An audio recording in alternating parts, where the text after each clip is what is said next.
ингредиенттің қосындысы прям идеальный салат шығады осы 3 ингредиенттен. Обязательно жасап көріңіздер.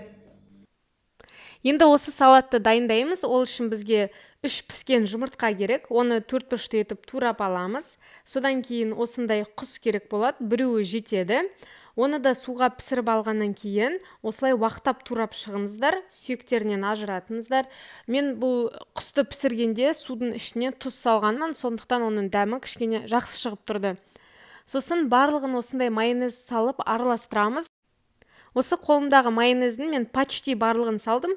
Түбінде кішкене ғана қалды. Енді осылай күштетіп барлығын араластырып, тарелкаға әдемі етіп салып қойыңыздар.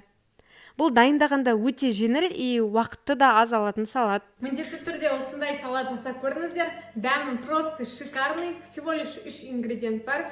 И сол 3 ингредиенттен күшті салат шығады. Видеоны соңына дейін қарағандарыңызға рахмет.